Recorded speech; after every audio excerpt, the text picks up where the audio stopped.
No, we're going on.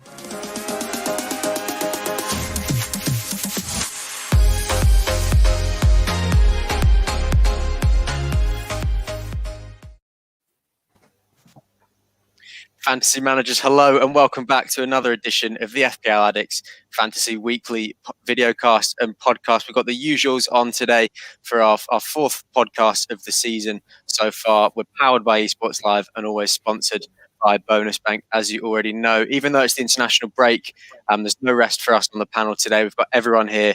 I think Ollie's just about to join now as his face pops up on the screen there. Just quickly, we've got the usual suspects, as I said.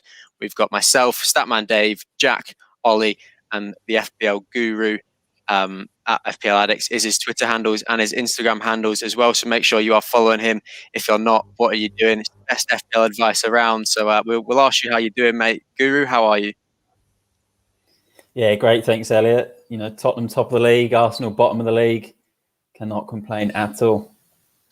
No, not at all. And in terms of FPL, you know, it's sort of a little bit of a weird sort of position I think a lot of people find themselves in now. But are you sitting fairly comfortably and fairly happy, do you think? Yeah, look, quite happy with the first few weeks. You know, pretty stable. You know, probably would have liked, like everyone else, an extra sort of 20, 30 points on the board. But yeah, look, stayed with the pack and, you know, got a couple of captain shouts right. So yeah, pretty happy so far. Yeah, and as you said, if we bring up my share screen now, we can see Spurs have been off to a fairly flying start towards the start of the season, mate, haven't they? 3 from 3, top of the league. It's not something you often say as a Spurs fan, but, you know, it's been a fairly decent start for Spurs. Just how good were they against Watford? Heung-min Son obviously being the main man doing the business as you predicted that he would. Yeah, look, Son got his goal, so happy with that. But yeah, quite a gritty win and, you know, defensively sound, which was nice to see. So that was a big problem last season towards the end. Was just the defence, and you know, Sanchez really upped his game under Nuno, and he looked strong.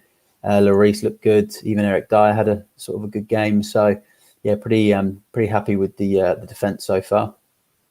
Yeah, and there's a lot of people that, you know, maybe didn't take the risk with going with Spurs defenders, but Ollie's definitely one that has. I won't ask you about Spurs so much, Ollie, but what I will ask you about is Man City's absolute obliteration of Arsenal. We obviously all watched it live together, and it ended up being quite a fairly boring game. You know, Man City just sort of ran over them in the end, but what did you sort of make of it?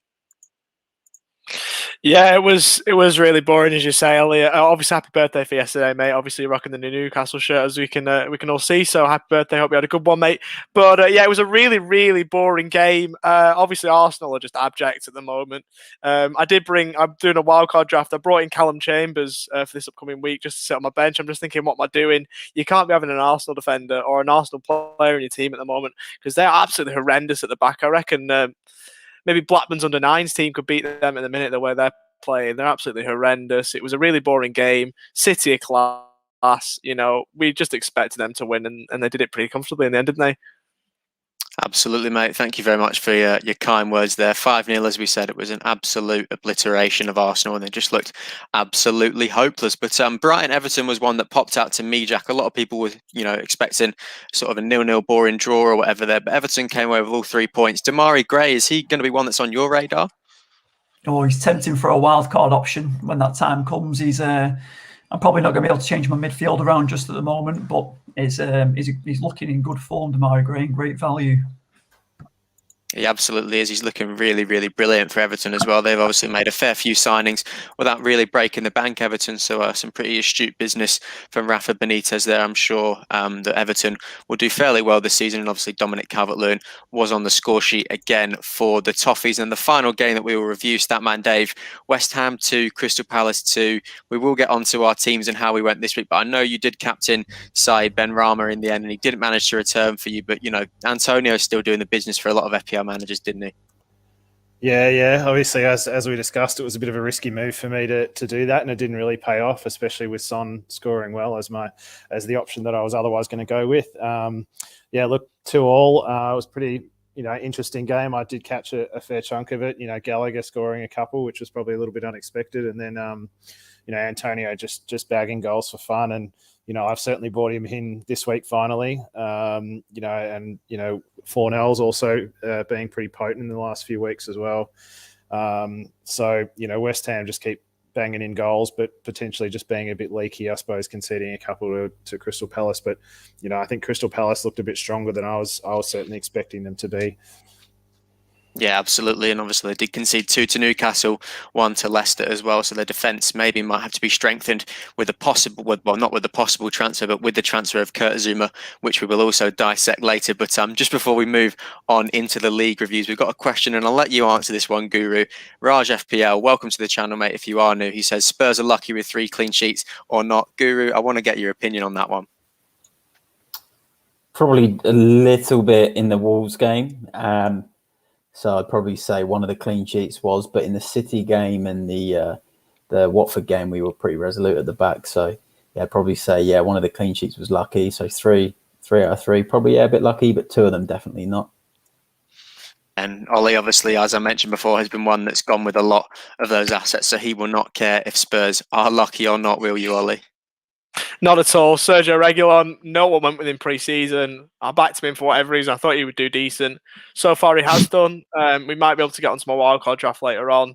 I've also got with Davinson Sanchez in that as well. So I'm really liking what Spurs are doing, going forward and in defence as well. So, they're looking a complete side at the moment and the defence is a massive part of that. If you had told me at the start of the season that by game week 4 you'd want Davinson Sanchez in your FPL team, I would have called you an idiot, mate. But either way, it doesn't really matter. He will be going in Ollie. You usually call me an idiot anyway, but who knows? He will be going in Ollie's team, as he says, and it's worked for him so far, so there's no reason to really change it now. But if we move on to the paid mini league as we head into the first international break of the season, there's no surprise that we see Tom Stones top of the league, really, is there, Ollie? Back and forth, me and Tom. I don't know why I do at this point because he's miles better than me. He's got to the point where even he's asking for advice, and I'm like, mate, I know my place. I'm nowhere near as good as you at this game. Like, go with what you want to go with.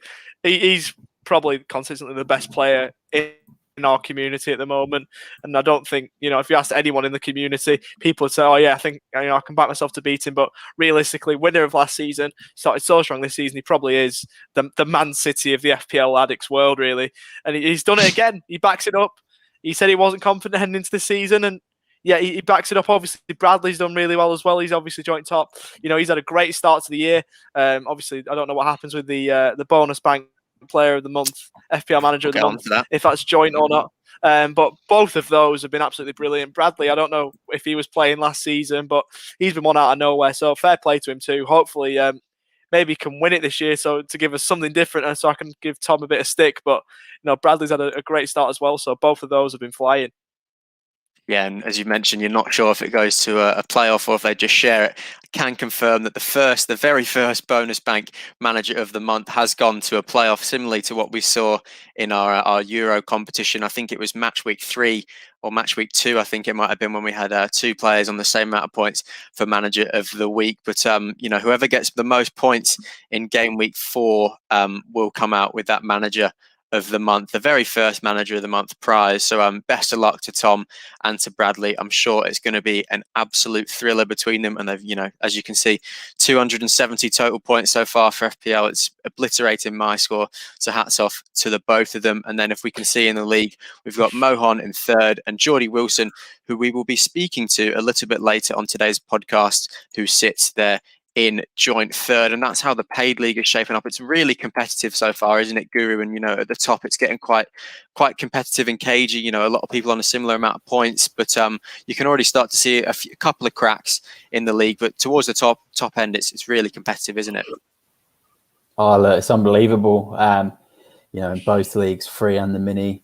Just so much competition. I've had a few members in the community join this season, and they've come from various other mini leagues, and just they're amazed at how strong the competition is in ours. So yeah, it's really exciting stuff to see where everyone ends up finishing globally come the end of the season.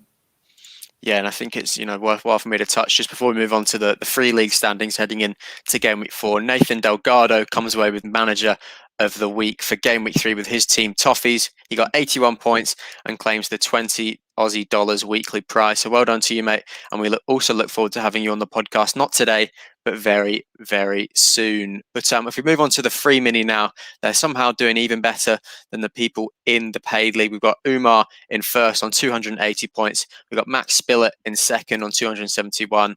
And then we've got Joseph Alvarez in joint third as well. There's 3 of them on 271 points, but it says there one of them's in second there. But Joseph Alvarez is technically the man in third there. And then Mohamed Bankit also sits there in joint third on 271 points. So you can see it's not just the paid leagues that are getting competitive. It's also very, very feisty towards the top end of the free leagues. We've also got our women's league, which it's received really good service so far this season. There's a lot of managers in there, and as you can see, that they're scoring high points. 271 points for Maya at the top. Maybe she should have been involved with the paid league or something like that. She would have been able to claim that manager of the month prize for the very first time. So it just goes to show. And then we've got Karen Spence in second on 262, and Lynn Fullager in third on 247. And Jack, as I mentioned, she should be in the paid league there, shouldn't she, with a score like that? Yeah, for sure. I think we'd definitely love to see some of the women cross over and join the paid mini. I know we're going to be having one of the female players in there coming on the podcast very soon. I think Tanya Davis, who I'll give her a shout out now, she's managed to get a lot of her kind of friends and community involved in this competition to help get it up. I think there's now 40 managers in there, females only, which is superb. So it's definitely something. 45. 45, even better. So yeah, plenty of people to come and get and join the community. It's not just for the guys. The girls are showing what they can do. And Maya, with that score, that haul that she's brought in is absolutely huge, and definitely someone we want to come on. And a big shout out to Renee as well, Mrs. Guru, who's doing well in 4th place as well, smashing it. She's on 243. That's more than what I've got as well. So she definitely knows a thing or two. Is she beating you, Matt? Yeah, she is. She's killing it. And you know what? As well, on the weekend, she was close to, a higher score. I think she looked at, Ferran Torres, but decided against it. But I think long term, she's kind of happy not to have him. But short term, she was a bit, wish she'd had him. But I think it would have been Jota out, and he's looking a really good pick now with Firmino's hamstring. So look, she's sitting good, top 4 at the moment. So happy days. Yeah, absolutely. And then for the bonus bank head-to-head league, obviously our sponsor for the season, it also sounds fairly sane to say that Tom Stones and Bradley, 2 of the top ones in the paid league, also sit in joint first on the same amount of points as each other, as we mentioned before. And then we've got Donal and Aaron in 3rd and 4th there. And, Matt Cowling is the first one of the names that I sort of recognise that's been associated with Esports Live and FPL Addicts. So I think we've got to get a little bit more representation from us in that bonus bank head-to-head league, lads. But we're definitely really enjoying this head-to-head league as well. It's a nice little dynamic. The classic can sometimes get boring, as we know with draft. Head-to-head can be really fun, especially if you know the opponent you're playing, and the mind games definitely settle in, as we saw last season, and we've seen a little bit for this season. But enough talking about those leagues now. Congratulations to everyone who's done really well so far. It's a really strong competition, really strong numbers that we've seen, even compared to last season, whose numbers we were still really surprised with. Just absolutely a massive thank you to everyone who has joined. But we will move on to our hauls for the week now, and we will start with StatsmanDave. 189 points total, 52 points for this game week. Just walk us through your team, Dave.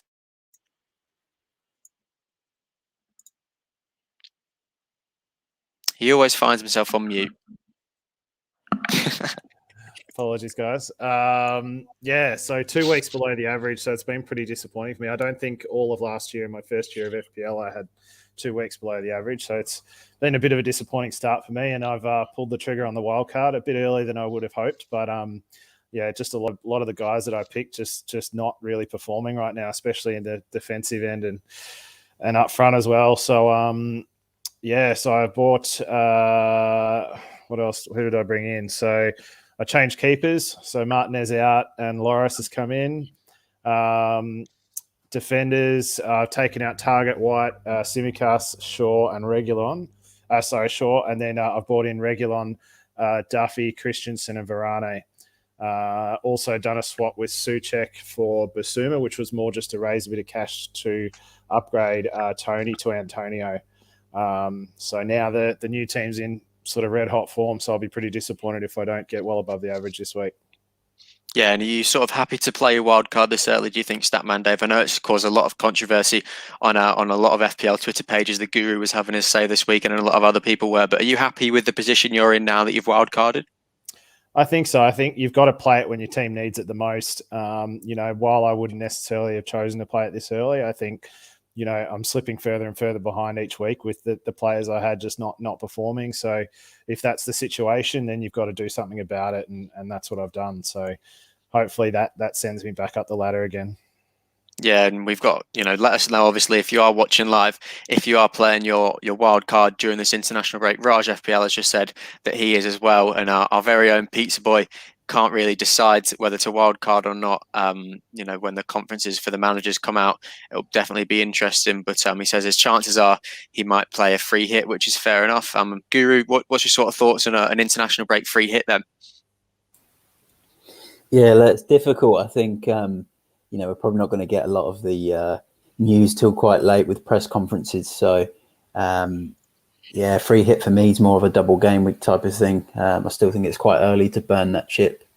I probably wouldn't do that. But again, it's Pizza Boy's team, and he's sitting pretty well in the league, I believe. So, he seems to be in control of what he's doing quite well. He absolutely is, and JC's also just said no wild card yet. Patience, lads, and their wiser words have never been spoken from you, Josh. In my opinion, I'll be doing the same. Just a little bit of patience from me as well. And as I said, I think that's quite a wise way to go about it. But if we move on to my team for the week, I did score above the average this week. 59 points of a game week average of 54. Robert Sanchez was yet again unable to keep a clean sheet. I think the fraud squad is definitely out on the Brighton goalkeeper now. It's official, 2 out of 3 weeks. If you'd told me that at the start of the season, would not have been going in my team. So he's one that I might have to reevaluate. But the defence I was fairly happy with. Trent, I'm not quite sure how he managed to get 2 bonus points for himself, but he ended up being able to. So I wasn't disappointed with that at all, obviously, because he lost out on his clean sheet. Digne with his first return of the season, so another one that sort of hasn't really performed to the heights that I'd hoped. And then Cresswell with the 5 points as well. Mohamed Salah, who was definitely overlooked as a captain shout this week. He loves a game against Chelsea at home. I think a lot of people did end up still going with him, but I think a lot of people definitely overlooked him because of that tough Chelsea fixture. And then Fernandes blanked, and Ben Rama, my transfer this week, also blanked. But the forwards are where most of my points came from. I was delighted with Wilson and Calvert-Lewin. And Ings was just unfortunately able to come away with just the assist. But that was 59 points for me. And as I said, I won't be playing my wild card. I've got to sort of evaluate what I'm going to do with my transfers. I don't think I'll be rolling over. But as Daniel's just said there, no St. Maximin. I'm sure a lot of people, including yourself, that did have him would have been absolutely delighted. We were chatting on Twitter today. The Guru was saying he was unlucky not to pick up any bonus points. But a lot of people that did have him would have been absolutely delighted with his late goal. Can't unfortunately say it was a late winner because it wasn't in the end, but that's just typical Newcastle. But we've got another question there from Bishwat, and he says, keep or sell Mount? And I'll go to you, Guru, just for the insight on Mount here, because I know he's sitting in my draft team as well. So what's your view on him? It's really tough, isn't it, with Chelsea players? Because if this was game week 7, I'd say keep because of their fixtures, but game week 4, 5, and 6.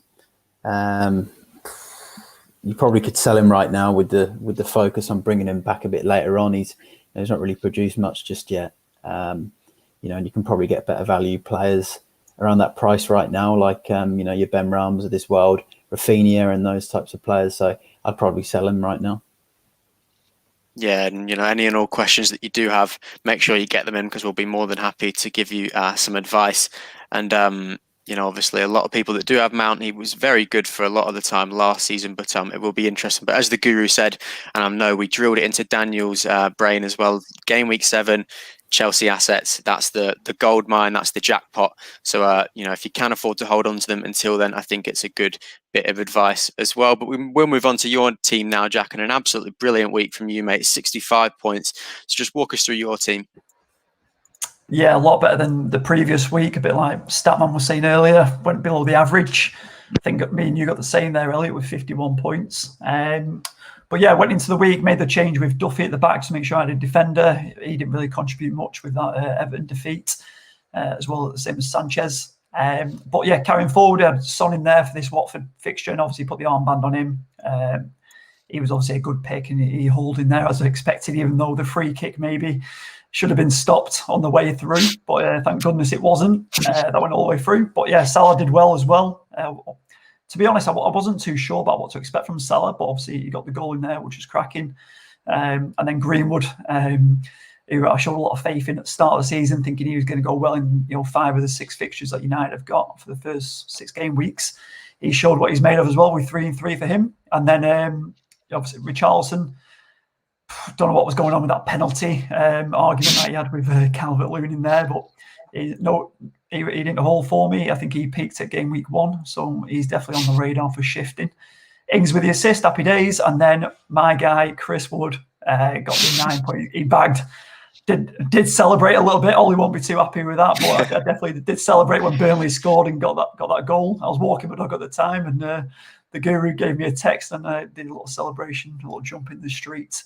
So yeah, happy with that. It took me above 65 and kept up with you boys who did well in there. And then yeah, stayed with the pack. That's good. And Ollie, you must be absolutely recoiling hearing Jack there saying that you celebrated a Burnley goal. What's your thoughts on that one, mate? Well, I will say as a right reply, Jack, I'm happy that you're happy, but the reason that you're happy, I'm not happy with, if that makes sense. Like, surely you got.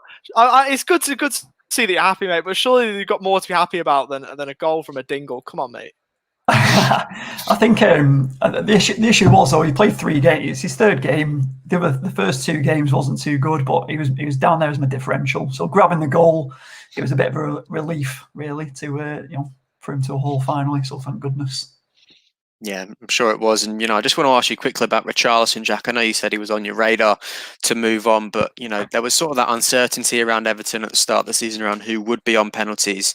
But do you think now that, it sort of looks like Calvert-Lewin is fairly nailed on to take the spot kicks for the Toffees, that, he maybe loses a bit of his value, do you think? Yeah, I don't think you're wrong there, El. Coming into the season, I was expecting him to be on penalties. I think that's where he's picked up a lot of his points over the last couple of seasons for Everton, and that was kind of one of the reasons I brought him in. So him on the he's on the radar for shifting out, but I'm probably gonna have to bear with him. And Everton have got good fixtures, so I'm hoping they can sort that out between the differences between them. Calvert-Lewin and Richarlison. If he's not on pens, hopefully he can contribute elsewhere on the pitch, and grab a few goals while he's still in the squad. So we'll see how he goes. Yeah, I think he's definitely one that you might want to look to move on with, unless he picks up a fair bit of form. The penalties are quite precious in FPL, and if he's not on them, I'm sure he devalues his value as an asset quite a bit. But Reedy, we just keep going higher and higher as we keep going with these points as we go up the mini league. 70 points this week, and a brilliant start to the league for you, mate. So 70 points. Just take us through your team. Thanks, Elliot. Appreciate it, mate. Nice little introduction there. And I just want to say happy birthday for obviously yesterday to all the FPL guys out there. This guy's the main man now, and he does a brilliant job, obviously, of introducing and going through the pod. So, yeah, props to you, mate. Thank you, mate. But yeah, Thank you. in regards to the FPL, couldn't be more happier, I suppose. As we've all maybe mentioned, that we'd like a few more points on the board, but I've done okay up to now, and the likes of Shaw coming through finally with a clean sheet. It's been nice to see, and the likes of Reguilon. That's a pick that I made, as you guys know, last week. Paid off. Took Digne out, got his first clean sheet. Of course he would, but luckily I got the bonus points on Reguilon, so I was really happy with that. Son as well. It's a really tricky one from what I did last week for the last game week, because I made a big decision to take a half -4 hit, and that was take Salah out for Son.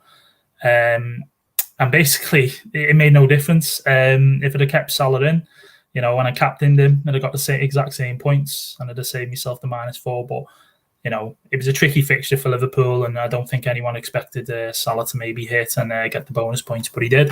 So I was happy with Son at least getting his goal. Greenwood delivered again. He's been brilliant. Great asset to have value for money, in terms of in that midfield as an option. Fernandez, obviously, he's not quite getting there at the moment. Has maybe been as consistent as what we all thought he would. And Ashley Barnes, not Ashley Barnes even, Harvey Barnes.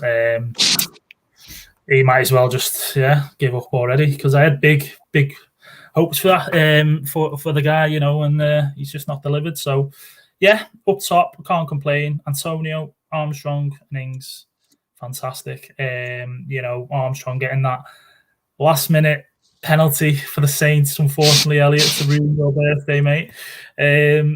So I was happy with that, but it would have been nice to see Newcastle win, I'm not going to lie, because they did deserve it, to be honest with you. All good.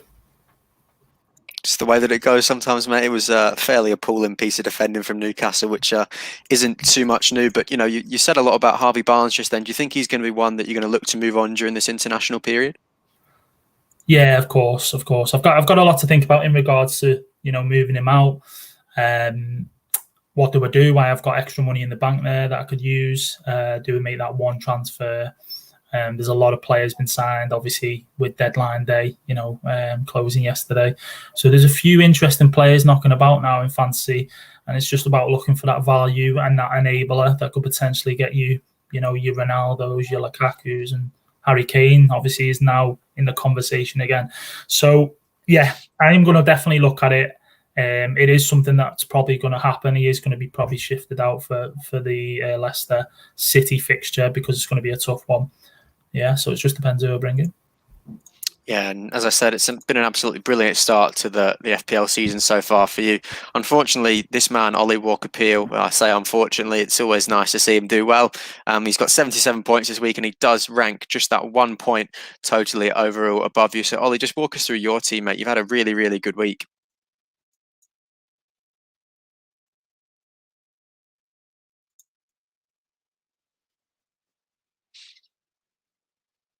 And he's still going. Ollie, you're on mute. It's just one of those. Let's just get past that bit of negativity and that bit of mishap, because I've actually got something positive to talk about in FPL this week, which is a bit crazy. But as I was saying, just watching that game, I had a Tottenham fan on the call with another mate of mine. We were all just willing Son on to score, really, and he did. Blackman probably should have done better, but it doesn't matter. So that was Probably, nice. definitely. Salah, obviously double figures. That was nice. All my strikers doing brilliantly. Obviously, the main man, the Angel of the North himself, getting an assist, getting cropped. But I can't even remember who the Newcastle defender was. But obviously Ward-Prowse. Oh, of course it was Jamal Lascelles himself, as the commentator called him back in the day. I can't remember. But obviously Wilson scoring was good. Obviously all my forwards hitting's always nice. Greenwood, good again. Reguilon has been the main man for me so far this season. But I have actually decided to drop the old wild card this week, which might be quite surprising from the outside. It's not a case of ripping up everything and starting again, or panic stations. It's more about amplifying my good start. And also it's about the main man, who somehow we haven't even name dropped Cristiano Ronaldo yet. We're 28 minutes in, and somehow we haven't even mentioned Cristiano Ronaldo once, who's obviously coming to the game. 12.5 million, I think you've got to have him. So I've gone with him this week, or for next week, sorry, after the international break. But I'm pretty happy at the moment. Yeah, so, what was your sort of thought process then behind wildcard? And obviously, as an outsider, I know you've just said that, you want to keep your good start going, but do you think it's a bit too early? You've had a really, really good start to the season. Are you just hoping that this maybe gives you that upper sort of bump in the mini leagues? Yeah, like I say, I just wanted to bump it up a little bit rather than, because I think a lot of people who've been playing wildcards this early would be saying, oh, I've had a shocking start. I've got to rip everything up and start again. Not the case for me. Cristiano Ronaldo and Harry Kane are the two players that I don't have, that I think if I don't have them any longer might cost me. So I've got both of those in. I think that not having both those guys in, especially when Cristiano Ronaldo is coming up against Newcastle. Sorry, Geordie, who's just joined us, and Elliot, I think he's going to absolutely tear the tune apart at the weekend. So when he plays, so it's one of those. I think you've got to have those guys in. So that's the only reason. If Ronaldo didn't move to Man United, or I did have Harry Kane, then maybe I wouldn't have wildcarded. But I think you've just got to have those guys in. So I'm willing to burn the chip just to get those guys in, and hopefully I can keep my good start rolling, because it's been nice. Yeah, it's been a really, really good start to the season for you, mate. But unfortunately, you as well are overshadowed by our very own FPL Addicts Guru, who is the highest point scorer heading into the international break, total points out of all of us. You got 70 points this week. And again, Matt, it was just an absolutely brilliant week from you. So take us through your team. Yeah, decent week this week. Attacks all hit, which is nice. Got that Tony goal, so kept the kept the momentum with him after a poor start. Ings and Antonio both coming out with points. Bit disappointed in Bruno blanking again. It's a costly blank because he's only obviously hit 1 week out of 3, but I'm going to stick with him. And Son grabbing the goal was great. Obviously, he was my captain. Grealish, again, a bit disappointed. Obviously, returned 2 and 2 for me, but 5 goals to only be involved in one of them. I'm a bit gutted about that one, but I think long term he's going to get more and more points anyway. Obviously, Salah, good score. Nice to finally get something out of Luke Shaw. So I'll probably keep him a bit longer.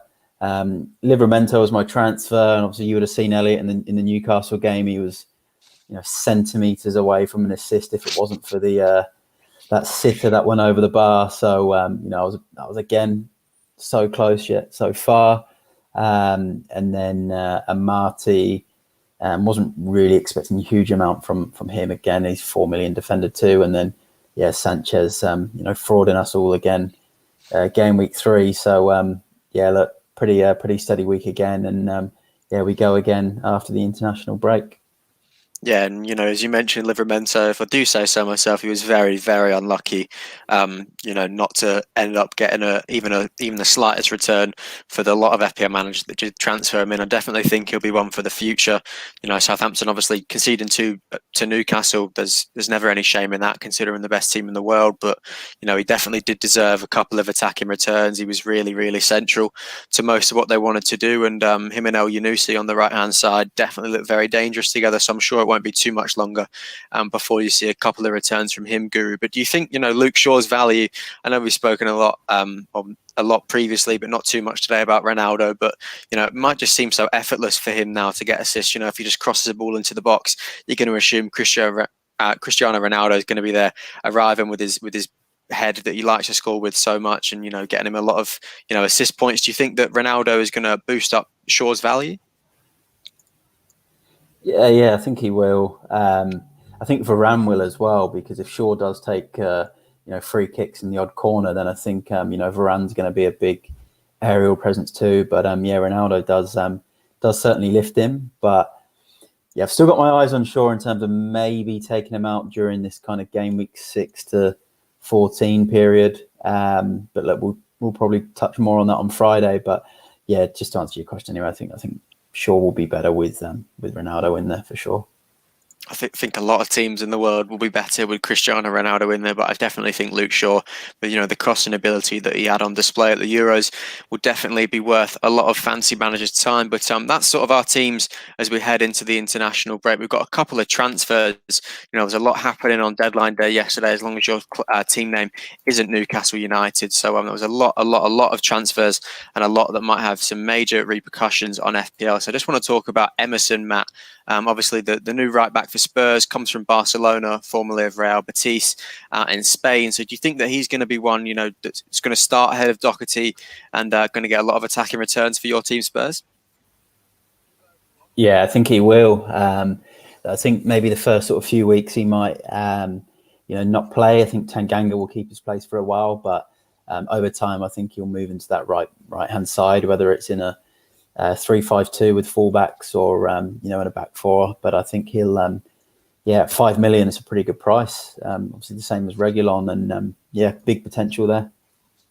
Yeah, absolutely. And Spurs, as we mentioned, despite some people might think they're lucky or not, they've got three games, 3 clean sheets on the board. So that's all that, a lot of FPL managers will be caring about. If we move on to another transfer now, Jack, I know we spoke about him a fair bit before. Hudson Edouard, the Frenchman, obviously coming to London, going to the Eagles with Crystal Palace. He's going to be a brilliant, forward if he can get firing to get into your FPL team, because, he's obviously not going to break the bank too much. And, if you want to have the premiums of your Lukaku's and your Kanes and Ronaldo's, you can probably slide him in there as well, couldn't you?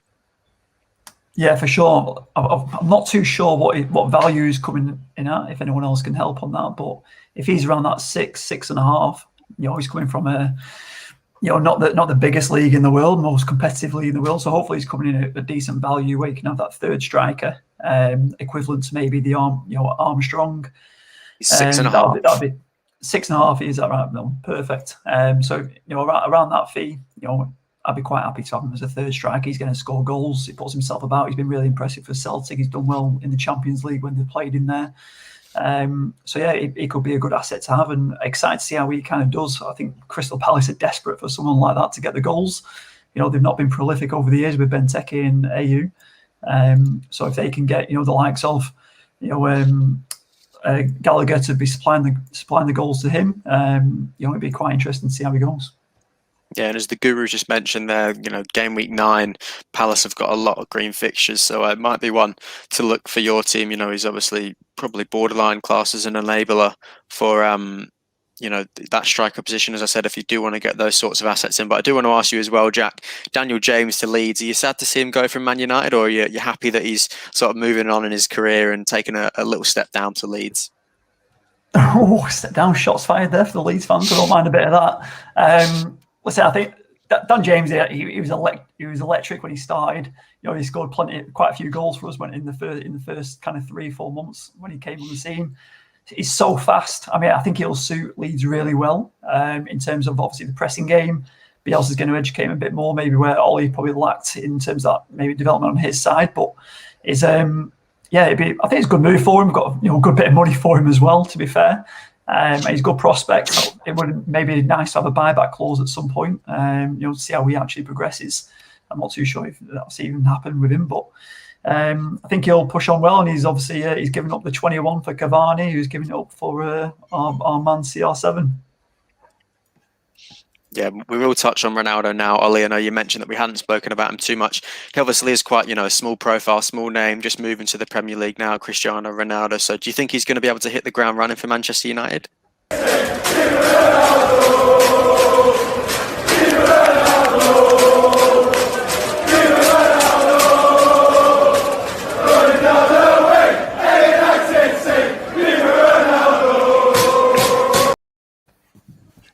Do you like that one, boys? Brilliant. Ollie, you wouldn't have got your words in anyway, mate, because you are once again on mute. But they obviously did mute you automatically there. But Ronaldo, what's your thoughts, Ollie? I've never heard of him. For 12.5 million, you can't be taking a risk on someone like that. But no, seriously, to be fair, I think you've got to have him. He's the main reason why I've put him in my wildcard team. Obviously, was going to move to the better club in Manchester, but settled for second best last minute. Obviously, he's returned home, though. On a serious note, he's returned home. I don't remember him in the Premier League for Man United last time. So it's going to be that little bit. We're going to have something to remember him by, our age. I know Jack, childhood hero or pick on the old boy on the podcast. No, I know, but it's going back on you a little bit. It's like you're flashing back 10 years. So you can't rediscover your 5-side footballing skills, but you can rediscover Ronaldo wearing the number 7 at United. So that's something obviously good for you. But he's going to be great at FPL, isn't he? He's going to be great for the Premier League. He's going to light things up, and I can't wait. Yeah, it's just so brilliant that Newcastle at home is his first game as well for a lot of FPL managers. I'm sure they'll be profiting off that one, but it's just meant to be, mate, wasn't it? Just absolutely meant to be. I wouldn't be surprised if a couple of FPL managers are pulling out the triple captain card as well. But Dave, I'll ask you about Kurt Zuma now. I mentioned him just ever so briefly before. He's probably going to be expected to start for West Ham, and as I said, they've conceded a fair few. But do you think that he's going to make that West Ham defence stronger? Yeah, look, I think he's going to be a pretty decent asset for them. He's also a bit of a goal threat. He's scored 5 goals last season, so from a centre back, then that's just a bonus, and obviously it makes him a definite sort of FPL threat, I suppose, with that goal scoring possibility as well. So yeah, and clean sheets is what they need at the moment. They're conceding a bit, so. They've got plenty of goal scoring power. They just need to stop them at going back the other way. Yeah, and I'm sure, the likes of Cresswell and Sofal that maybe have lost out on those clean sheet points as well. If Zuma can, bolster up that defence for West Ham, there'll be a lot of other assets that will be profiting off that. But the last asset that I want to ask about, I'll ask you, Reedy. Hwang Hee-chan to Wolves, obviously played at RB Salzburg and RB Leipzig. A lot of FIFA players will know him for his blistering pace and his inability to shoot on the early days of Ultimate Team. But do you think that he can do it in the Premier League, and he might be a cheeky one that a lot of people could get into their teams? Yeah. I love that reference to FIFA. I know him well from playing a lot of the Ultimate Team. He's he's had quite a few special cards, and you're right in terms of that pace. Quick guy. And I think he's a great little coup for Wolves, really, because Jimenez has had that big injury. So 5.5 million on FPL, I think. Don't quote me on that one, but he's another enabler, another striking option, and it just keeps adding to the list of striking options that we've got. Everyone will be looking at those premium priced strikers, but he's one to keep an eye out on, definitely. Yeah, absolutely. And as we've mentioned, the enablers are the important ones these days with all the premium assets that have joined the league. So I definitely think he's one to look out for and just keep an eager eye on. But before we wrap up for this section and move on to the guest section, I just want to give a quick reminder that although it's the first international break, you can still join our community. Our free mini code is 1KSRYW, and if you fancy a little bit more competition, check out our paid mini at www.e-sportslive.com.au/FPL Addicts, which obviously includes the 5K total worth of cash pool prizes, including Manager of the Week and Manager of the Month, which we've gone through today, and the end of season cash rewards. Our FPL Discord server is also up and running, so whether you're more of a casual player or you're all in for FPL, it's absolutely flying on there. So get yourself involved. And if you're listening on Apple Podcasts, please give us a review and drop us a little rating as well. And if you are watching along on YouTube, make sure you subscribe and like, just so you never miss an upload. But that wraps up sort of our team section so far for the FPL season.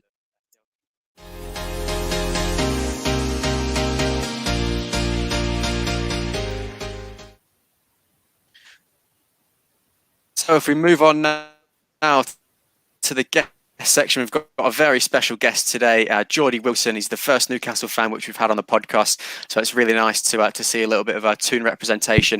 He's currently managing Obi-Wan Kenobi Nil, which is a team name which I'm absolutely loving as well, mate. He sits third in the FPL Addicts Paid League, and obviously, as I mentioned, he is a new.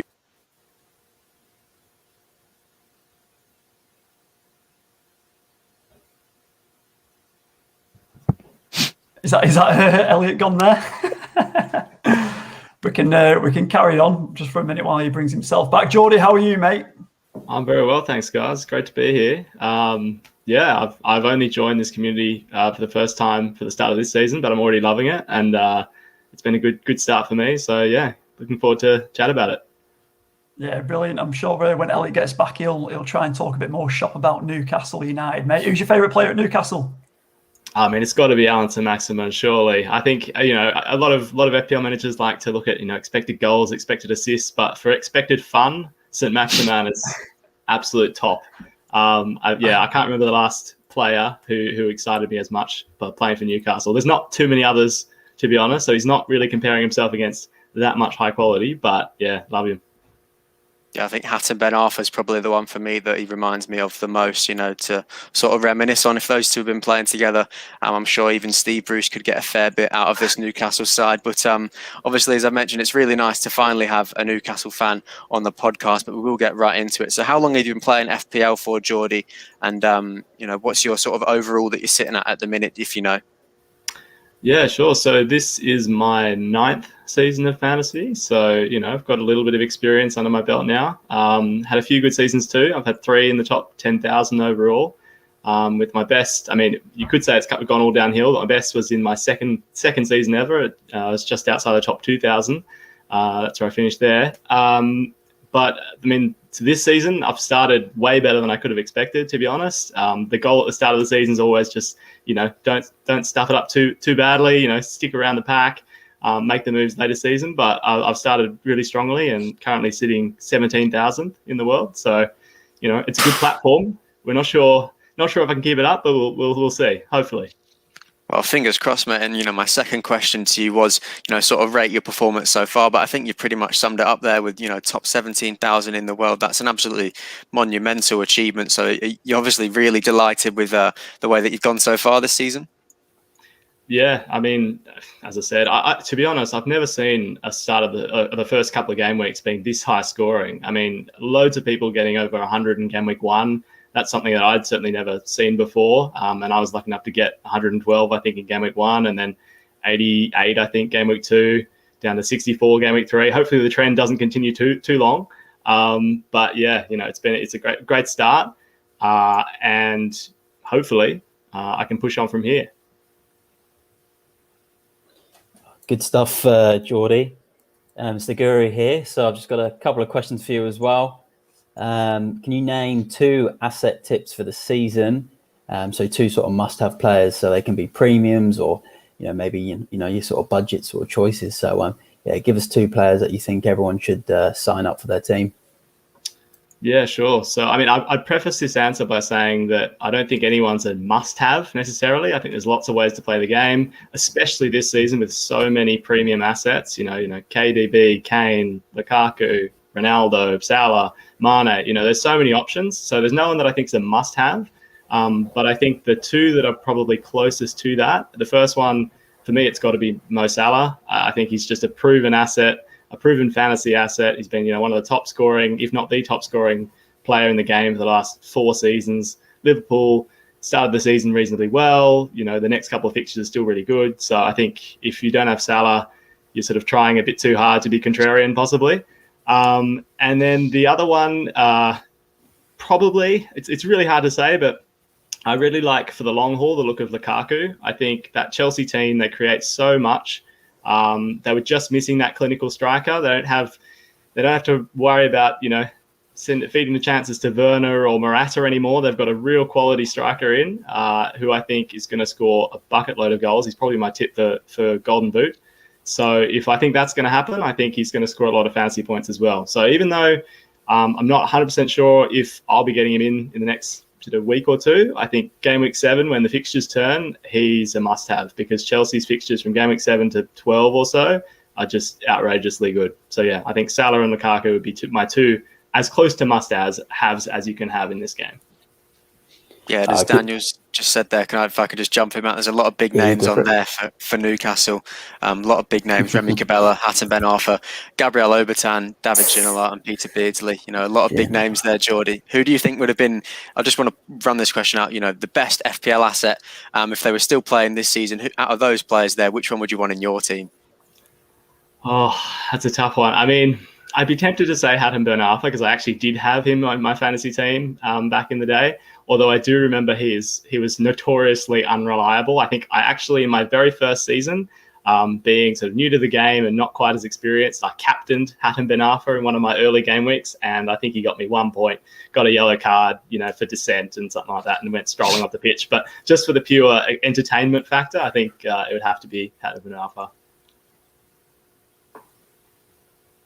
Yeah, absolutely. And we've got a couple more questions just to send your way as well. So, we speak a lot about enablers on this podcast, and, the sort of cheap assets that will allow you to get those Romelu Lukaku type assets that you've just spoken about into your team. So who's your sort of tip for an enabler, or one that you've sort of got sitting in your team? If I just bring your team up onto the screen now, the Ben Ramas and the Rafinhas, are they sort of your 2 top picks as enablers in FPL this season? Yeah, I mean, obviously they've both started well. Ben Rama particularly, I think he's been one of the keys to my good start, having him in from game week 1 along with Antonio. I think with that enabler price bracket, I'm hesitant to sort of say, it's a set and forget. Once you get one guy, you just sort of ride him the whole way, because I think over the past however many seasons I've been playing fantasy, it's very rare that really sort of cheap guy does a Mahrez or a Kane when they're priced really low and they just keep it up through the whole season. So I think Rafinha is a really good hold, even though Leeds have been a little bit suspect in the first few game weeks. Ben Rama, I'm happy to keep again for another few weeks, at least until Europa League really kicks in for West Ham. But looking forward, I reckon possibly Ismail Assar from Watford would be a good shout. I think, he scored game week 1 and announced himself or re-announced himself back to the Premier League. But he hasn't scored in the last 2, so I think possibly a few people might be sleeping on him. But Watford's fixtures turn really nice. I think they're playing, Wolves, Norwich and Newcastle in the next 3. And, I know as a Newcastle fan how suspect we are defensively. So I think Sarr would be a good option for just 6 million. And then another one also at 6 million, I think, as a midfielder, Traore, as much as he has got no end product and it frustrates the life out of me when I watch him because he's got so much else, but when it comes to shooting, he's a bit all over the place. He has had so many good chances and Wolves have had so many good chances that I sort of can't see it continuing where they continue not to score. So I think it might be one where you can possibly get ahead of the curve by bringing him in this week when they start a really nice fixture run like Watford. And so, yeah, I mean, at both 6 million price ranges, I think Sarr and Traore are good shouts, and that'll allow you to, spend more up front if you're trying to get the Lukakus and maybe even the Ronaldo Lukaku double up. Oh, good stuff, Geordie, and I'm loving that Traore pick. I think he's going to be brilliant. Like the last couple of games I watched him, he's put a couple of balls on a plate, one for Trincao, Jimenez. Did it many a time in the Wolves Spurs game, and I think once Jimenez starts finding his finishing, I think Traore is going to be brilliant for FPL. So, yeah, good stuff.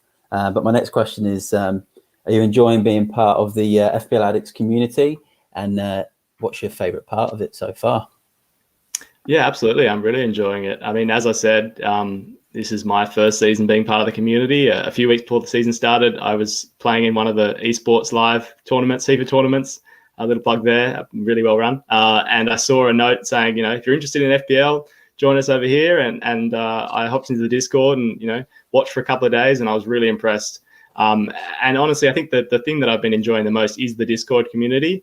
But combined with that, the sort of interactivity and engagement between, you guys and everyone in there, I think that's what sort of elevates you above a number of other fantasy football communities. I know there are a lot of them out there at the moment, but it's that engagement and that feeling like there's always someone online, chatting about all sorts of things, whether it's, the most recent game week, the upcoming game week, transfers, the Champions League. I think even there's a meme channel just opened in there. So, there's something for everyone and there's just lots of engagement. So yeah, that's it's been a really good introduction to the community, and I'd highly encourage anyone else who's interested to get involved.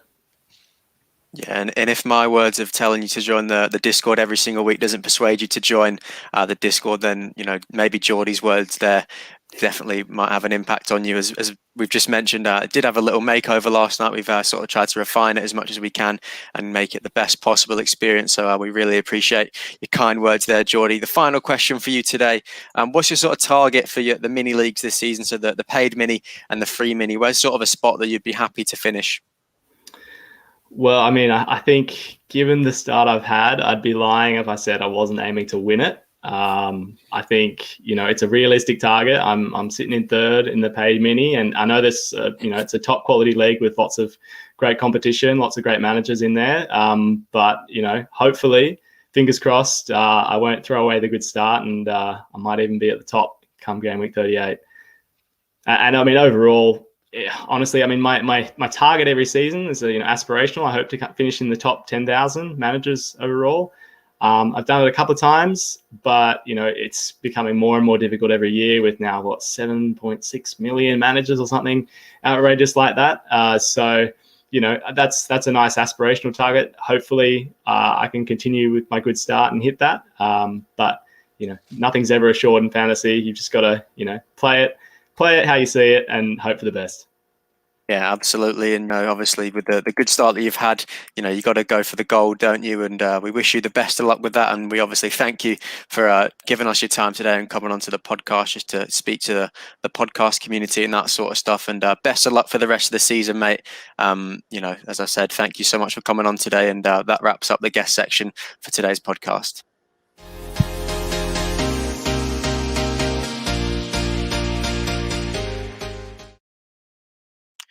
So if we move on now to a word from our sponsor, and we do want to plug them just quickly, fantastic sponsor that Bonus Bank are, obviously supporting us for the 2021 and 22 season. And, if you're not aware by now, Bonus Bank shows you how to make guaranteed profit by taking advantage of bookmaker promotions from across almost every sport, not just football. I know a lot of people within our community have given it a go and it's worked out really well for them. So, you should really be getting involved with that. They obviously use it mostly for the EPL, but as I said, it's pretty much every sport across the world. It's a great tool for fantasy assets as well. They give a lot of probability and stuff like that. So on Twitter, I know that they were tweeting out sort of probabilities for clean sheets last week and that sort of stuff. So it's really helpful when you wanted to pick your assets for your fantasy teams as well. The platform is free, but if you do want to unlock special features and go premium, make sure you use the code FPL Addicts to receive a 25% discount on your first month's membership and no lock-in contracts. You can see the link in our caption for more details and you'll learn how to make immediate profit.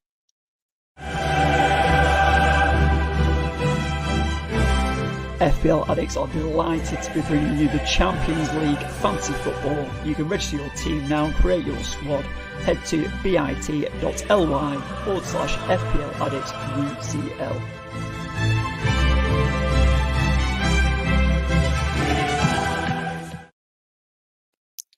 What an introduction. I feel like I'm ascending to the heavens or something like that with that tune. Absolutely brilliant. Never gets old, the Champions League. And, obviously, as Jack's just mentioned there with the voiceover, UCL Fantasy Football is now live and we've got less than 2 weeks until it kicks off. We've obviously got a free and our paid mini just because of how well the Euros worked with this sort of UEFA format. The code for the free mini is 80DVZL5S06. And, you can get all the details with all that on our website as well. The paid mini is going to be 10 Aussie dollars to join, and it's going to have a cash pool of 250 Aussie dollars to be won as well. So, Guru, obviously you've got more chance of winning this than Spurs winning the Champions League this season. So, are you excited for this league? Are you feeling good? Yeah, can't wait, mate. That was one of the reasons I really wanted to do it, was because, there's going to be no bias from me, and it's going to be brilliant. I can't wait to have, someone like Lionel Messi in my side. It's going to be, it's going to be amazing. Yeah, it's going to be absolutely brilliant. And as I've mentioned, just everybody, as many people as we can should get involved in that. It's a nice little refresher from the FPL rules, because obviously the Euros was so nice, different set of rules, the midweek substitutions, midweek captain changes. So I'm sure it'll be a lot of fun. And, we've also said a lot in our Discord that, you make your team for the group stages and then you don't have to worry about it until February anyway. So it should be a lot of good fun and a little side hustle, if you will, for the FPL as well. But for the sticker twist section and a lot more deeper analysis, you have to join myself and the Guru on Friday as we sort of review everything FPL up to game week 3 so far, and a lot of strategy going ahead for the future as well. But that's going to wrap up the podcast today. So I thank you very much for listening wherever you are in the world. I hope you are well. May all your FPL dreams come true and get scouting on that international break. But take care, stay safe. Bye for now.